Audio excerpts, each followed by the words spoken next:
자, 우리 지구과학 268페이지 내용을 할 건데 266페이지 잠깐 볼게요. 266페이지를 잠깐 보시면 지난번에 했던 외계 행성계 탐사 내용이 뭐였어? 태양계 밖에 존재하며 별 주위를 공전하는 행성들이 이루고 있는 계를 외계 행성계라고 했고요. 지난번에 얘기했듯이 우주 공간에는 별들이 엄청나게 많다고 그랬어. 우리 은하 안에도 별들이 몇 개나 있다 그래서 우리 은하 안에도 별들이 1000억에서 2000억 개 정도 있다고 그랬고, 이렇게 1000억 개에서 2000억 개 정도의 별을 갖고 있는 우리 은하와 같은 또 다른 은하가 관측 가능한 것들만 한정지어도 2조개라고 보통 얘기를 합니다. 2020년 이후 데이터를 가지고 말씀을 드려보면, 자, 그런데 그러다 보니까 이런 수천억 개의 2조배에 가까운 수많은 별들 중에서는 행성들을 거느리고 있는 것도 많다고 그랬어요. 그죠?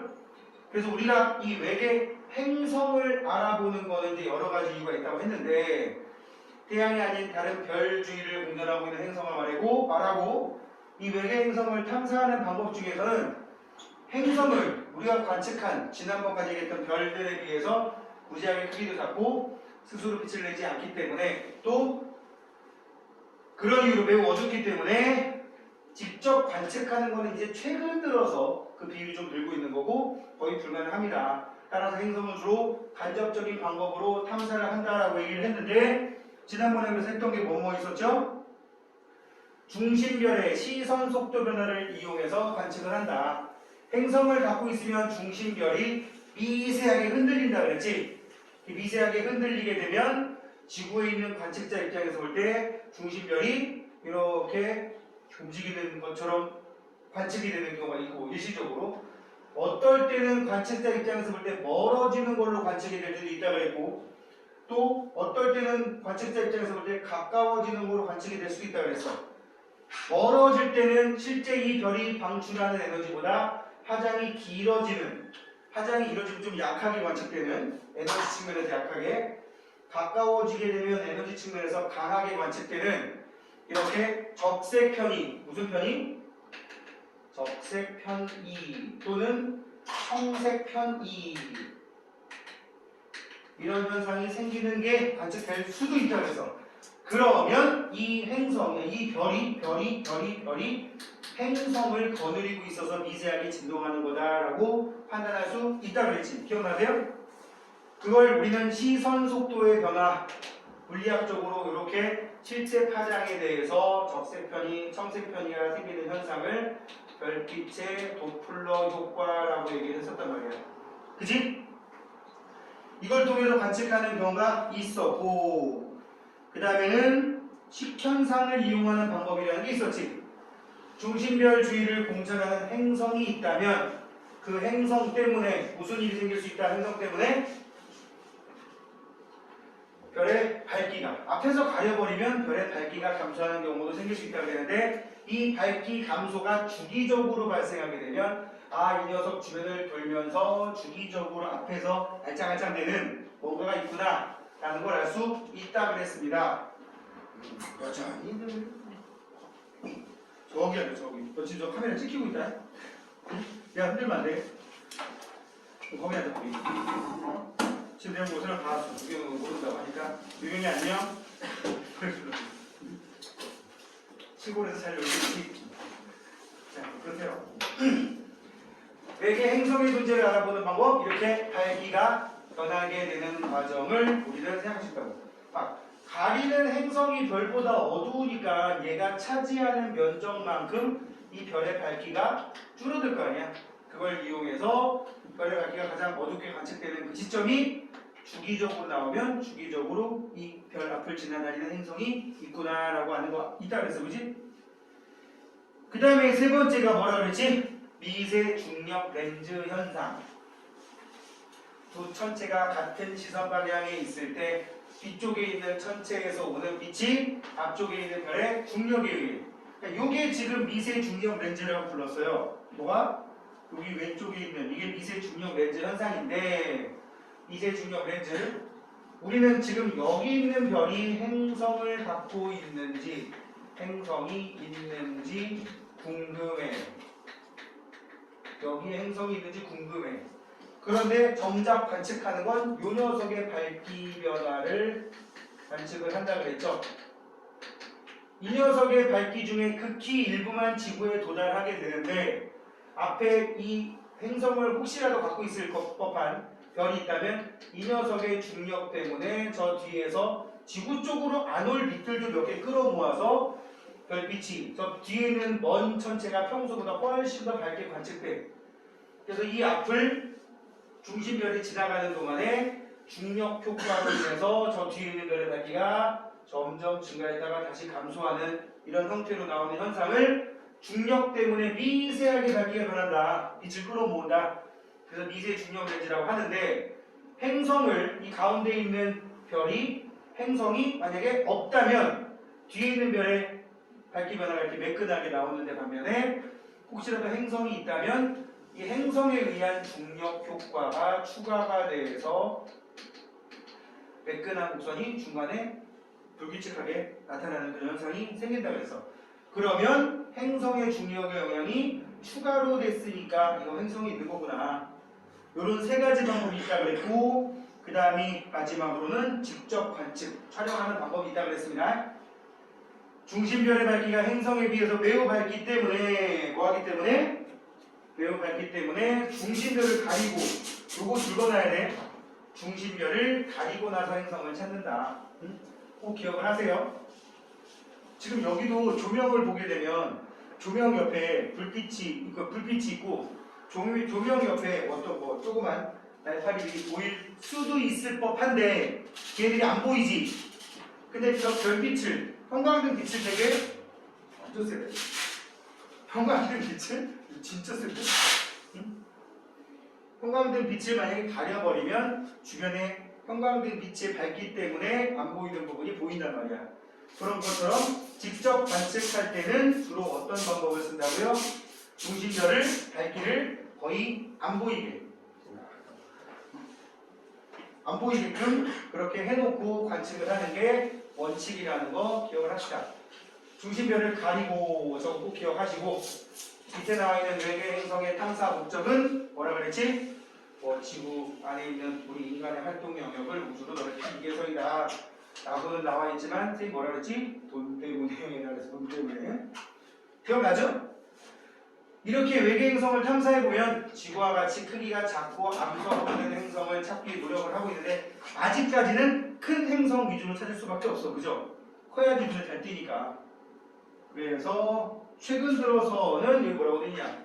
초기에는 질량이 크고 중심별과 가까운 행성이 주로 발견되었지만 나름 좋은 우주망원경이 발사된 이후부터는 지구와 크기와 질량이 비슷한 행성이 많이 발견되고 있다 라고 되어 있고 이제 이 밑에 얘기를 할 건데 지금까지 발견된 외계 행성계의 특징이라고 이 자료 되게 많이 나와. 대체로 요게 많이 나오거든. 요게 많이 나오는데 요게 그림의 단점이 뭐냐면 여기는 지금 컬러풀하게 나와 있긴 하지만 대체로 뭐로 나오냐면 동그라미 X, 세모, 네모 막 이렇게 나온단 말이야. 시험지 흑백이다 보니. 자, 위에 있는 자료는 뭐냐면 이거야. 1990년대 이후부터 외계 행성 탐사가 본격화가 됐는데 92년도만 하더라도 발견되는 행성들이 별로 없었어. 한 개. 96년 이후에 좀 많이 발견됐는데 잘 봐봐. 목성의 질량을 일러놨을 때 주로 목성 정도는 되는 또는 목성보다 질량이 큰 행성들이 많이 발견됐다는 거 알 수 있겠지. 왜 그래? 20년도 더 전이니까 탐사 기술이 좀 딸려서 그랬던 거야. 근데 최근에 들어와서는 어떻게 됐어? 최근에는 이제 질량이 목성에 비해서 심지어 1000분의 1 수준. 참고로 지구가 목성에 비해서 한 300분의 1 정도 되거든, 질량이. 그럼 지구 같은 경우는 한 여기쯤 들어갈 건데요. 지구 정도 되는 애들도 많이 발견되고 있다는 걸 알 수가 있겠다고. 일단 과거에 비해서 발견되는 행성의 수도 많고 작은 행성에서부터 큰 행성까지 다양하게 발견되고 있구나. 잘 해석한 거야? 두 번째는 이렇게 발견한 행성들을 반지름에 따라서 구분해 봤더니 지구를 일러놨을 때에 비하면 지구보다 좀 큰 애들이 제일 많이 발견되는구나. 그죠? 지구보다 작거나 지구보다 엄청나게 큰 애들은 좀 아직 발견된 애들 중에 많이 없구나. 그러니까 자료 해석을 그냥 이렇게 하는 거야. 그 다음 이제 여기 왼쪽 아래에 있는 거 하기 전에 이거부터 하고 가자. 중심별의 질량도 뭐야? 태양의 질량, 이 행성들을 거느리고 있는 중심별의 질량, 즉 행성을 거느리고 있는 별들은 태양 정도에 해당하는 녀석이 일단 제일 많구나. 아직까지 발견된 거는. 이게 왜 그러냐면 생각을 해봐. 태양보다 만약에 질량이 크고 반지름도 크고 광도도 큰 중심별이 있다면 워낙 뿜어내는 광도가 세다 보니까 웬만큼 행성들이 버티기가 힘들단 말이야. 그러니까 태양 정도가 딱 적절하다. 너무 태양보다 질량이 작으면 행성 거느리기도 힘들어. 왜? 중력이 작아서. 그러니까 태양 정도의 내가 일단 행성 거느린 것 중에 제일 많구나 라는 거 알 수가 있어요. 요 데이터는 그게 다야. 우리가 지금 요거를 좀 더 해볼 거야. 요거를 너무 길었나? 거의 이렇게 뚜렷하게 하는데 밑에다 연도별로 발견된 게 아니라 밑에 거 외계 행성의 공전궤도 반지름과 질량, 이게 시험에 제일 많이 나오는 건데 나오면 항상 가로축에서 1 찾고 세로축에서 1 찾아가지고 쓱쓱 선 하나 그어놓으세요. 조심해야 될 게 여기 공전궤도 반지름은 지구를 일로 놓은 값인데 위에 행성들의 질량은 목성을 일로 놨어요. 그럼 목성 이게 지구의 한 300배 정도 됩니다. 참고하시고요. 여기 나와 있는 걸 보고 이렇게 하는 거야. 아, 주로 시선 속도 변화를 이용해서, 즉 도플러 효과를 이용해서 청색 편의, 적색 편의를 이용해서 발견된 행성들은 주로 질량이 큰 애들 쪽이 좀 많구나. 그지? 전체적으로 여기저기 흩어지긴 하지만 이쪽에 많이 몰려있잖아. 목성보다도 질량이 큰 애들, 그리고 조금 중심별에서 가까운 놈부터 먼 놈까지 되게 고르게 분포하는 경향이지만 조금 지구 정도나 지구보다 좀 더 바깥쪽인 애들이 많구나. 그지? 그 다음에 여기 나온 대로 할게 그냥. 이게 파란색으로 할까? 식현상호를 통해서 관찰하는, 식현상은 행성이 중심별 앞을 지나가면서 가리는 거라 그랬어. 그런 것들은 주로 가까운 쪽에 많구나. 가까운 쪽에. 그지? 가깝다 보니까는 빨리빨리 이 중심별을 돌다 보니까 가리는 시간차도 되게 줄어들고 주기도 적고 그래서 관찰하기 쉬웠다는 걸 알 수가 있겠어요. 그죠? 그 다음 여기 나와 있는 미세 중력 렌즈는 솔직히 여기 몇 개 없어. 여기 몇 개 있고 여기 사이도 한 2개 박혀 있거든. 얼핏 보이긴 하는데 이런 것들은 미세 중력 렌즈 현상은 우와 질량이 좀 작은 애들 쪽에서 많이 있네. 그치? 질량이 작은 애들 쪽에서도 좀 제법 있네. 그러니까 주로 이거 2개밖에 안 물어봐. 직접 촬영하는 건 아마 이쪽에 있는 정도밖에 안 될 거예요. 그죠? 그 직접 촬영하는 것들 대부분 큰 애들 위주로 되어 있잖아요. 그래서 이렇게 물어본다고. 공전궤도 반지름이 중심별로부터의 거리야. 중심별로부터의 거리. 1이라고 하는 건 지구에서 태양까지의 거리인 1억 5천만 킬로미터. 1.5 곱하기 10의 8제곱킬로미터. 이거를 1AU라고 하는데 그거보다 더 멀리 있는 애들, 가까이 있는 애들 이런 뜻인 거야. 그거 기억 잘 하시기 바랍니다. 그래서 좀 분류를 해보면 큰 애들은, 뭐가 큰 애들은, 반지름이 큰 애들은, 멀리 있는 애들은, 질량이 작은 애들은 이런 식으로 분류할 수 있다고. 밑에 쭉 남아있는 내용이 그 내용이고요. 오른쪽 페이지 개념 확인 문제로 한번 가보도록 하겠습니다. 외계 행성 탐사 방법에 대한 설명으로 OX. 외계 행성은 어두워서 별보다 찾기 어렵다. 아주 당연한, 지극히 당연한 얘기고, 별이 관측자에서 멀어지면 이게 뭐냐면 별이 에너지를 뿜어내고 있는데 멀어지는 중이다. 그럼 별빛의 파장이 길어진다는 얘기야. 맞지? 무슨 편이? 적색 편이. 그것도 맞는 거고. 외계 행성이 식현상을 일으키면 중심별의 밝기가 밝아진다는 건 무슨 소리냐? 앞에서 가려는데, 그지?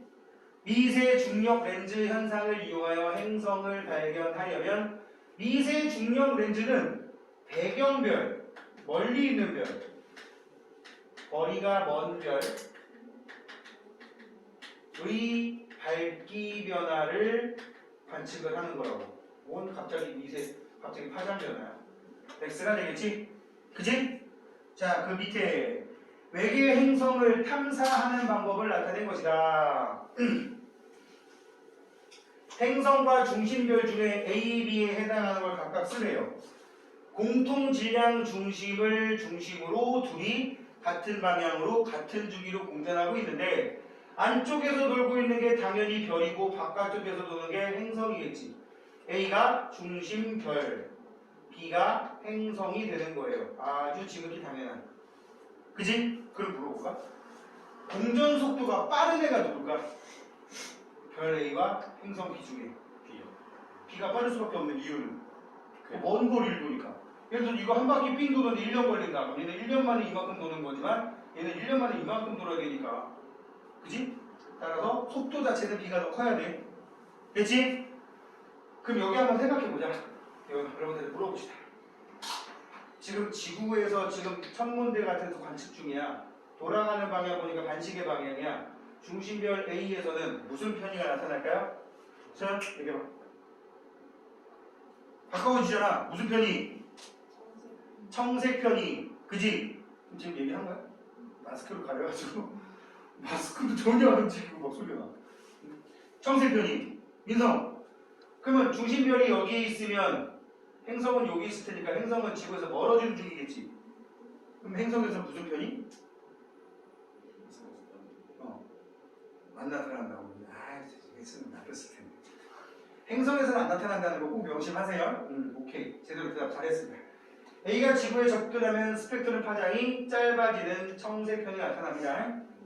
요거 명심하시고 그 다음에 오른쪽에 어떤 별 주변을 공전하는 행성 A, B, C, D의 공전 궤도 면이 관측자의 시선 방향과 이루는 각 완벽하게 나란해버리면 빵도. 이거는 약간 각도가 몇 도라고 돼 있는 거야? 한 5도 정도 돼 있다고 그러고 20도라고 돼 있고 경사가 90도래. 이 중에 식현상을 이용하여 외계 행성의 존재를 확인하려면 앞을 지나가야 될 거 아니야. 이거 앞에 안 지나가지. 안 지나가지. 이거 지나갔지. 지나갔지. 그럼 A하고 B밖에 없지. 이게 끝이야 그냥. 앞에 지나가야 가릴 거 아니야. 그 다음에 외계 행성 탐사 방법 중에 한 원리를 나타낸 것이다. 뒤쪽에 있는 별빛이 앞쪽에 있는 별의 중력에 의해서 미세하게 굴절되는 걸 기억, 미세 중력 렌즈 현상이라고 하고요. 이때 앞쪽 별이 행성을 가지고 있다면 니은 행성의 중력으로 인해서 그 효과가 더해져서 뒤쪽 별의 밝기 변화가 불규칙해진다. 이렇게 써주면 되겠지? 그러니까 미세 중력 렌즈 현상을 이용한다는 거지 미세 중력 렌즈 자체가 행성의 존재를 말해주는 건 아니야. 미세 중력 렌즈 현상에 미세한 불규칙성이 발생한다는 게 중요한 거야. 그래서 행성이 존재한다는 걸 알아보는 세 가지 방법. 중심별의 시선 속도 변화, 도플러 효과. 두 번째 중심별의 밝기 변화, 식현상. 세 번째 미세 중력 렌즈. 여기서 끝나면 안 돼. 미세 중력 렌즈에 생기는 불규칙성. 알았어? 자, 이제 외계 행성계 생명체 탐사. 여기는 한번 주룩주룩 읽어볼 겁니다. 줄 글 일도 없고. 외계 생명체 줄여서 뭐야? 지구가 아닌 다른 전체에 존재하는 생명체. 지구의 바깥에 있는 TERRE 토리얼. 세뱃돌 맞나? 뒤에 약간 틀린 것 같은 느낌이 불편해서 드는데 ET지 ET. 지구 바깥이. 응? 외계 생명체 존재의 필수 요소 요거 액체 상태의 물. 이 얘기는 표면 온도가 몇 도에 도달해야 된다는 얘기야. 0도에서 100도 사이가 돼야 된다는 얘기야. 외계 행성이. 그지? 그래서 이걸 생명 가능 지대라고 보통 얘기한다고. 생명 가능 지대를 골디락스 존이라고도 합니다. 응? 들어봤냐? 곰새마리 얘기하라. 곰새마리. 이게 영국 전래동화에 나오는 골디락스와 곰새마리라는 그런 영국 전래동화가 있어. 응? 어느 시골 어느 산속에 숲속에 영국의 어느 숲속에 곰새마리를 살고 있었대. 아빠고 엄마고 애기고. 곰새마리 꾸릴 게 아니야 사실은. 그랬는데 아빠곰 엄마곰 애기곰이 저녁 식사를 하기 위해서 엄마곰이 이제 식사를 차리신 거지. 응? 옛날이니까. 하려는데 아빠 곰은 알잖아. 이렇게 노래 가사 들어봐서 아빠 곰은 대답을 해봐. 뚱뚱해. 그래서 많이 드시는 거야. 많이. 처먹으라고 그래서 많이 먹는단 말이야. 그러니까 아빠의 스프 그릇은 커. 엄마 곰은 앞에 호응 좀 해줘봐 좀. 엄마 곰은 그래서 식사량이 적어요. 그러니까 저 그릇에 스프가 조금 들은 거야. 애기 곰은 체형은 안 나오지. 귀엽다는 게 일단 중요한 건 아닌데 정황상 엄마 곰은 날씬하고 아빠 곰은 뚱뚱하니까 애기 곰은 성장이 좀 있어야 되니까 아빠 곰만큼 먹진 않겠지 일반적으로. 그러니까 엄마 곰과 아빠 곰의 중간 정도의 그릇 사이즈일 건데 거기다 스프를 담아서 펄펄 끓는 스프를 아빠 곰, 애기 곰, 엄마 곰 그릇에 담았는데 아빠 곰이 먹으려니까 너무 뜨거운 거야. 그러니까 처음에 막 퍼스가 뜨겁잖아. 가지고 우리 스프가 식을 때까지 잠깐 밖에 산책에 나갔다 오자. 셋이 나갔어. 셋이 나갔는데 그 사이에 하필 그 동네를 지나가는 금발머리 여자가 있었대. 걔 이름이 골디락스야. 응? 골디가 머리가 금발이라는 락스는 머리 붓고 이런 뜻이야. 걔가 솔직히 무단 침입이지. 무슨 같이 보면 농담이 안 돼. 그냥 어디서 맛있는 냄새가 나가지고 쭉 갔더니 그 공세마리 집에 가게 된 거지. 갔더니 스프가 세 그릇이 있는 거야. 배가 너무 고팠던 그 금발머리 소녀는 그 스프를 먹으려고 아빠 곰볼을 딱 수수가 뜬 순간 너무 양이 많아서 아직 안 식었어. 아이씨 이거 씨 이게 된 거야. 와 너무 많아. 뜨거워. 안 되겠다. 이게 제발 식었을 것 같아.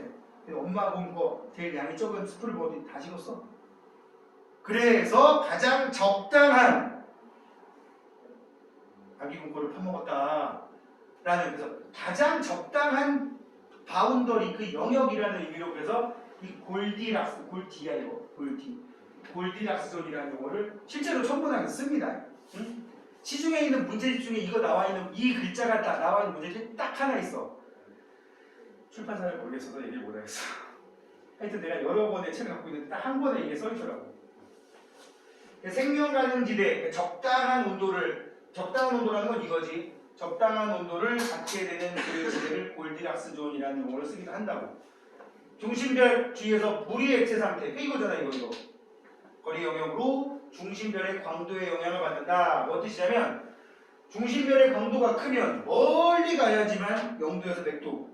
정확히 얘기하면 왼쪽에 별이 있다고 치면 100도에서 0도인 구간이 멀리서 만들어져. 중심별의 광도가 작으면 가까운 곳에서 만들어져. 중심별의 광도가 작으면 가까운 곳에서 100도에서 0도. 선생님 손 잘 봐. 중심별의 광도가 크면 먼 곳에서 100도와 0도가 만들어지고 구간도 넓어진다. 알았지? 그래서 봐봐. 중심별의 질량이 크고 표면 온도가 높을수록 당연히 광도가 큰데 생명 가능 지대는 별에서도 멀어지고 폭은 넓어진다. 왜 이걸 계산해 보겠는데 폭도 넓어진다. 알겠지? 기억하시고, 근데 또 별과 행성 사이 거리가 너무 가까우면, 그러니까 예를 들어 태양보다도 거의 질량이 한 반토막밖에 안 되는 애야. 그럼 걔는 태양이 한 여기쯤이라고 치면 태양보다 질량이 작은 애는 훨씬 가까운 데서 좁게 만들어질 거라고. 너무 가까우면 행성의 표면도가 높아서 모두 증발하고도 너무 멀면 이렇단 말이지. 그리고 아까 말했듯이 태양보다 질량이 작은 별에 가까이 붙어야 생명 가능 지대가 만들어지는 이런 구간이 나오면 너무 별하고 가까워서 이 별의 중력 때문에 생명체가 살기 불리한 상황이 조성될 수도 있어. 예를 들면 대표적인 동주기, 자전. 자전주기와 이 별 주변으로 공전주기, 하루와 1년이 똑같아지는 상황이 발생해. 그러면 햇빛 받는 쪽은, 빛 받는 쪽은 영원히 빛을 받고 안 받는 쪽은 영원히 안 받기 때문에, 못 받기 때문에 생명체가 번성하기 힘들다고. 맞음? 자, 별의 질량에 따른 생명 가능 지대는 여기 좀 그림을 튜닝을 해볼게요. 튜닝을 뭘 하느냐? 여기가 태양 정도에 해당하는 녀석인 거고, 응? 태양보다 질량이 작은 녀석, 태양보다 질량이 큰 녀석 해버리면 생명 가능 지대가 이렇게 만들어진다고. 좀 더 넓게. 이렇게. 생명 가능 지대가 가깝게 좁게, 태양 정도는 좀 더 멀게, 태양보다 질량이 크면 더 멀게, 더 넓게. 이렇게 관측할 수 있다고. 그래서 뭐 결국 태양계에서는 지구밖에 없다. 그딴 얘기 하고 있는데, 요 얘기 좀 하고 가자. 너무 얘기했나? 여기 맞춰볼까? 오케이. 예를 들어서 지구가 생명 가능 지대야. 그럼 여기 수성에는 왜 생명이 못 살아? 뜨거워서. 여기 목성이나 이런 데는 왜 못 살아? 추워서. 그럼 뜨겁다는 얘기는 물이 여기는 액체 상태의 물이 존재하는데 여기는 굳이 존재한다면 수증기 상태, 기체, 얼음, 고체 상태, 물의 상태를 물어보는 경우도 있다고. 자, 그래서 외계 생명체가 존재하기 위한 행성의 조건. 앞에서 얘기했듯이 일단 첫 번째 생명 가능 지대에 무조건 들어가야 될 것이고, 그 다음에 중심별의 질량이 적당해야 별의 수명이 충분히 길어서, 뭐가 길어서? 별의 수명이 충분히 길어서 생명 가능 지대에 오래 머무를 수 있다. 이거 죽어봐. 중심별의 질량 때문에 수명, 그러니까 중심별이 우리 별에 진화했으니까 중심별이 질량이 매우 큰, 반지름이 매우 큰, 표면 온도가 매우 높은 파란색 계통에 가까운 주계열성이면 작게 나오는 물량 두 개 있었지. 색지수하고 수명. 수명이 짧다 보니까 생명체가 탄생하고 진화하기까지 제법 시간이 걸리는데 그 시간 동안 에너지를 줄기차게 꾸준히 보내주기 힘들단 말이야.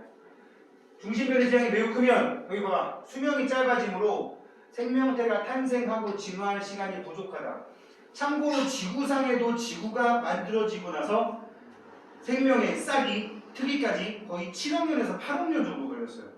응? 근데 만약에 아까 우리 지난번에 얘기했던 별 중에 스피카라는 주계열성 있었잖아.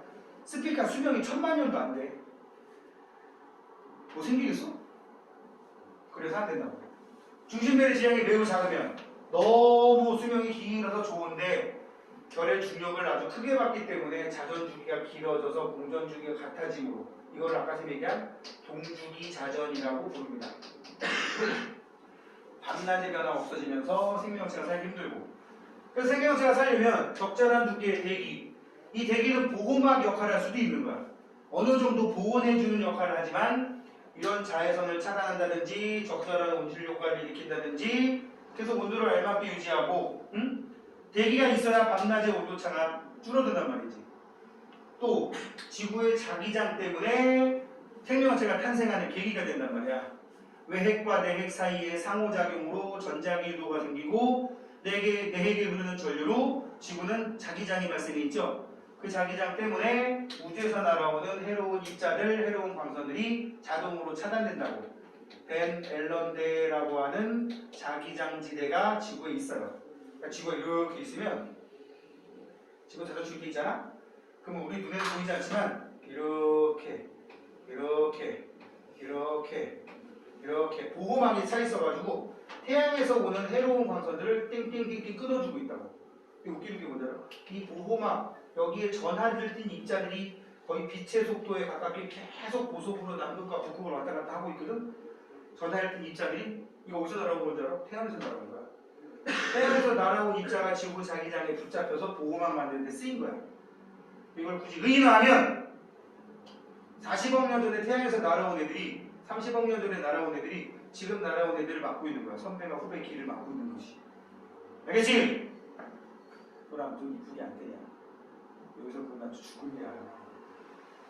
그리고 위성의 존재. 위성은 행성의 자전축이 안정적으로 유지될 수 있도록 힘을 상호작용하게 되고 또 일종의 이것도 보호막 역할을 하긴 합니다. 사실은 요새 달 보여 안 보여? 아마 오늘이 상현달에서 보름달로 가는 중간 정도에 해당할 거예요. 응? 내 얘기는 뭐냐면 한 5일, 아니 5일도 아니라 한 3, 4일 정도 지난 보름달 될 거란 얘기야. 얼마인지 알지? 요거에서 거의 막 요거 상현달에서 니네 보기에 이렇게 된 달일 거라고 오늘. 보면 알겠지만 요새 공기가 깨끗해서 달이 제법 크게 보입니다. 잘 보입니다. 그리고 지구 정도의 행성에 달 정도의 크기 위성은 이거 엄청 큰 거야. 응? 목성 입장에서 볼 때 거의 옆에 뭐라고 하냐 토성만한 위성이 있는 거나 마찬가지야. 목성 입장에서 보면 토성은 조금 많아. 한 천왕성 정도의 위성. 축구공 옆에 거의 축구공 옆에 뭐라고 해야 돼? 핸드볼공 정도 있는 거란 말이야. 핸드볼공이 한 5공 반만 하거든. 지름만 보면. 엄청 큰 거라고. 다른 애들은 보통 이만한 행성이 있으면 위성들은 다 구슬만한 애들 정도밖에 안 된다고. 그러다 보니까는 자전축이 안정적으로 유지될 수 있도록 하는 것도 있고 또 한 가지 보호막. 니는 알다시피 웬만하면 지구 쪽으로 들어올 이런 미행성체들이 달에 가서 끌려가서 막아버린다고. 알지? 그 다리 뒷면에 운석 구덩이 앞에보다 훨씬 많은 거. 왜냐면 이 앞면은 늘 지구 쪽을 향하니까 미행성들 때려박아도 여기다 때려박지 여기다 안 박지. 쓱 돌아온다 이렇게. 지구가 여기 있고 달이 여기 있어. 그럼 외계에서 미행성 제가 여기 때려박지 이렇게 때려박는 경우는 없단 말이야.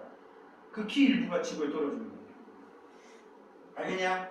또 적당한 자전축의 경사 때문에 계절 변화가 그렇게 심하진 않더라. 계절 변화가 적당히 나타나기 때문에 다양한 생물이 번성할 수 있는 그런 동기가 생기게 되었다, 계기가 생기게 되었다라고 얘기를 하고 있다고. 알겠지? 이런 조건들이 다 맞아떨어져야 생명체가 탄생한다는 얘기고요. 그 조건을 하필 지구는 만족하고 있다는 얘기지. 자, 이제 그 별의 표면 온도와 광도에 따른 생명 가능지대 별거 없어. 그냥 왼쪽 거 HR도잖아요, 그죠? HR도에서 왼쪽 위에 있는 이런 별들은 생명 가능지대에 들어갈 수 있다 없다? 생명 가능지대가 만들어지더라도 그 생명 가능지대에서 생명의 싹이 트고 지구처럼 이렇게 진화하는 데 걸리는 시간이 모자라기 때문에 생명 탄생 안 된다. 뭐 그 얘기지 뭐. 여기 봐봐. 지구란다. 태양보다 질량이 60배 가까이 되는 녀석들은 수명이 엄청 짧아. 그치? 여기 뭐 O형 쭉쭉쭉 나는데 수명봐 너무 짧단 말이야. 여기는 길고. 태양은 여기 정도 들어가니까 하필 딱 좋더란 얘기지 뭐. 여기 써있네. 지구에 처음 생명체가 탄생한 것은 지구 탄생이 여기 10억 년 후라고 돼 있는데 생명의 싹이 튼 거는 보통 38억 년 정도로 보거든. 38억 년 전, 46억 년 전에 지구가 탄생했고, 대충 8억 년 정도로 보는 게 낫는데 여기서 말한 생명체는 이제 뭐 광합성을 하는 애, 세포의 형태를 갖추는 애 얘기하는 건데, 요거는 이제 거의 최초의 생명, 바이러스 수준이라고 해석할 수도 있긴 하지만 대충 그쯤이라고 보시면 돼요. 그리고 봐, 지적 생명체가 탄생한 거는 40억 년 후라고 돼 있어요. 저거 지적 생명, 삼엽충이 지적 생명체로 보이냐? 갑주어. 그래, 물고기니까 뇌는 있었겠지. 응? 이게 대략적으로는 4억 년 정도 되니까 이것도 뭐 대충 너무 애매한 시간대긴 해. 대충 그쯤. 그러니까 지질시대에 흔히 말하는 고중신 정도 와서 지적 생명체가 생겼다라고 보시면 돼요. 그 전까지는 뭐야 그냥. 혹시 막 강물 오염돼가지고 강물에 이상한 벌레들 막 이런 거 큰빛 이끼벌레라고 들어봤어? 안 들어봤어? 나중에 검색 한번 해봐요. 그냥 뭐 개구리 알 같은 뭉탱이가 이렇게 막 헬멧 사이즈로 이렇게 뭉탱이로 묶어져 있어. 걔네들이 사고를 하는 생물이라고는 안 여겨진단 말이지. 그런 것들이 대부분은 10억 년 이상 된 그 시점에 지구에 번성하는 생물들인 거라고. 그 정도 알고 계시고요. 이제 다음에 넘어가서 문제를 한번 쓱쓱 물이 남았구나 이거. 여기서는 몇 개만 짚어보면 되겠다. 외계 생명체 탐사 활동. 여기에서는 태양계 내에서는 행성이나 위성에 직접 탐사정을 보내서 탐사한다. 여기 있는 용어들 한번 읽어보세요. 특히 요거는 가끔 나오기도 해. 세티 프로젝트, 전파망원경을 이용한다. 전파망원경 이용하는 것들이 돼. 세티 프로젝트가 뭐야 이거? Search for Extraterrestrial, ETGT, 인텔리전스, 외계 생명체, 근데 인텔리전스를 가진 생명체, 외계 지적 생명체 탐사, 서치 프로젝트를 세티 프로젝트라고 한다고. 한번 읽어보시기 바라고. 전파망원경에서 수신한 전파를 분석해서 인공적인 전파를 찾아내는 거야. 사실은 퀘이사 찾아내는 거, 우리 퀘이사라고 특이한 화 중에 있었지, 그지? 이 퀘이사도 요거 하는 과정에서 찾아낸 것들이 제법 있습니다. 1970년대, 80년대 아니고 한 70년대에 이거 세티 프로젝트를 추진하던 중에 외계에서 주기적인 전파가 잡힌 거야. 결론 얘기하면 퀘이사가 주기적으로 뿜어내는 에너지를 딱 캐치를 했던 건데, 그때 미 한국 우주 알죠? 나사 쪽에 있는 나사 이라고 했는데 우주나라 거기서 난리가 났었대요. 외계에서 외계인이 우리에게 신호를 보냈다. 뭔가 규칙적인 전파가 오니까. 그래서 난리가 났었는데 알고 봤더니 이 퀘이사가 주기적으로 에너지를 아무 의미 없이, 걔가 뭐 생명체는 아니잖아. 뽕 이렇게 뿜어냈던 거를 잡아냈던 거야. 그래서 알아낸 게 퀘이사라는 게 있었어. 이거 나중에 뭐 과학 관련 교양책 보면 나오는데 그런 거 보지 않거든요. 그래서 그 이후로 계속 찾아내고 있답니다. 그러면서 이제 80년대에 영화를 통해서 E.T.라는 거를 여러분들이 희한한 거 니네가 알고 있다는 거. E.T.라는 캐릭터를 SF 영화에서 만들어내면서 사람들에게 많이 다가가려고 노력을 했지. 그래서 뭐 이런 거 생명과는 들어가는 행성인지 아닌지 판단하는 그런 연구가 진행되고 있대더라. 넘어가고 있고 지구의 생명체가 어떻게 탄생하여 진화했는지를 그러니까 막 지금 생명체가 탄생해서 진화 단계에 들어간 행성을 찾아낸다면 지금의 모습을 볼 수 있으니까 우리 과거의 모습을 추정하는데 도움될 수 있고 호기심에게 호기심 없을 수도 있잖아. 그죠? 없잖아 호기심. 우주에 대한 호기심 있어 없어 민성? 있다고? 있다고? 있다고? 대답을 해. 있어? 나랑 따로 개인적으로 얘기 좀 하자. 자, 그 다음에 인류의 과학 문명을 더 발전시켜? 왜 발전시켜? 우리보다 뛰어난 문명을 가진 애들이 있을 수도 있잖아. 그치? 터미네이터가 여기 와가지고 막 이상한 기계 팔 막 남기는 바람에 막 나는 개인적으로 살짝 그런 거 믿는 사람이긴 한데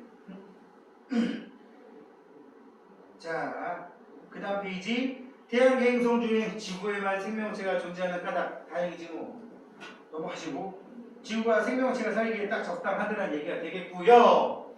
뒤에 문제 중심별 주위에서 물이 액체 상태로 존재할 수 있는 거리의 영역을 뭐라고 한다? 아까 선생님 골디락스 존이라고 얘기했어요. 그죠? 생명 가능 지대라고 한다. 생명 가능 지대는 중심별의 밀도 뭐야? 중심별의 밀도 영향 받나요? 중심별의 광도, 별과 행성 사이의 거리 등의 영향을 받는다. 중심별의 광도가 클수록 생명 가능 지대는 중심별에서 멀어지고 폭은 넓어진다. 이거 되게 중요해. 3번 중심별과 행성 사이의 거리가 너무 가까우면 생명 가능 지대 안쪽이라는 얘기야. 뜨겁지? 뜨거우니까 물은 기체 상태. 태양계 행성 중 지구가 생명 가능 지대에 속해서 거기에 이따위 생명체들이 살고 있지. 이따위 생명체들이 살고 있단 말이야. 이따위 생명체들이. 자, 그 다음에 외계의 생명체가 존재하기 위한 행성의 조건에 대한 설명으로 OX.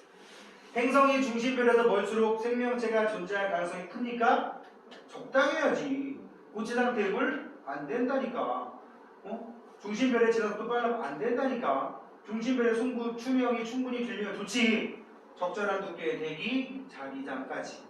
이따 보호막이야 이거. 오존층도 여기에 들어가는 거잖아. 오존층도. 이거는 자기장은 그 전에 있었던 거고. 자, 그 다음에 4번 HR도에다가 주계열성의 질량과 수명을 행성이 탄생해서 최초의 생명체가 출현한 데까지 약 10억 년이 걸린다고 할 때 외계의 생명체를 위해서는 A, B 중에 어느 별에 여기 보니까 뭐라고 해서 10억 년이 10의 9제곱이거든?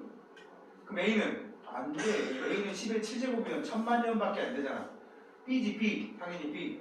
왜? 수명이 10억 년은 걸리니까. 그럼 요게 10억 년이니까 B는 10억 년보다 넘겠네. 10억 년 이상. 수명이 10억 년 이상이니까. 외계 생명체 탐사 활동에서 태양계 내의 생명체를 탐사하는 방법 중에 직접적인 방법이 뭐가 있나요? 태양계 내니까 어떻게 하면 돼? 가면 되지 뭐. 그치? 이게 이제 화성 같은 경우 탐사할 때 뭐 큐리오시티, 어퍼튜니티 이런 애들 보내가지고 탐사하는 과정이 되겠고요. 세티 프로젝트에 사용되는 망원경. 뭘 우주망원경이야. 이거. 응? 이거는 우주공간에 내보내는 거고 아까 말한 그 전파망원경. 지구에서 전파만 수신하면 된단 말이야. 뭘 찾는 대상? 전파를 우리한테 보낼 수 있는 거. 정답은 4번이 되겠죠? 자, 여기까지 내용이 나와 있었고 이제 뒤에 대표 자료 분석을 봐서 외계 행성의 탐사 방법 여기 다시 한번 쭉 한번 봅시다. 아까 했던 거 첫 번째 거 가는 뭐지? 시선 속도의 변화를 이용한다. 나는 식현상을 이용한다. 다는 미세 중력 렌즈 현상에서 생기는 미세한 불규칙성을 이용해서 관측을 한다. 라고 되어 있는데 밑에 문제를 풀기 위해서 한번 이제 좀 사이즈를 줄여볼게요. 밑에 문제를 위해서 가나다에 해당하는 거를 골라보래요. 식현상 이용하는 게 나가 되겠고 시선 속도의 변화를 이용하는 게 가가 되겠고 미세 중력 렌즈가 다가 되겠고 빈출 선택지라고 돼 있네. 가는 도플러 효과를 이용하여 행성을 찾아낸다. 맞지? 나는 별빛이 휘어지는 게 아니라 이거는 뭐야? 어두워지는, 즉 밝기가 감소하는. 이거 맞고 이거는 X. 가는 먼 천체의 밝기 변화를 관측하여 외계 행성 탐사 맞고 가와나는 행성의 밀도가 클수록 탐사에 유리할까요? 밀도가 큰 게 아니라 행성의 크기가 클수록, 즉 반지름이 클수록이라고 하는 게 맞아. 또는 질량이 클수록. 질량이 크다 그러면 밀도랑 연결될 수도 있는데 특히 나 같은 경우는 질량 큰 게 중요한 게 아니라 사이즈가 큰 게 중요한 거야. 밀도가 희박한데 사이즈가 커도 좋아. 그래서 X가 되겠고 그 다음에 다는 행성의 공전 궤도면과 관측자의 시선 방향이 나란하지 않아도 된다 그랬지? 이렇게 돌다가 여기 와 있어도 미세 중력 렌즈에 불규칙을 발생시키고 이렇게 돌다가 여기 와도 똑같은 결과가 나왔단 말이야. 따라서 이 매만 틀렸어. X. OX, OX, X가 되겠고요. 그 다음에 이제 오른쪽 위에 외계 행성을 탐사했더니 아까 한번 분석했던 물리량들이죠 이거. 그지?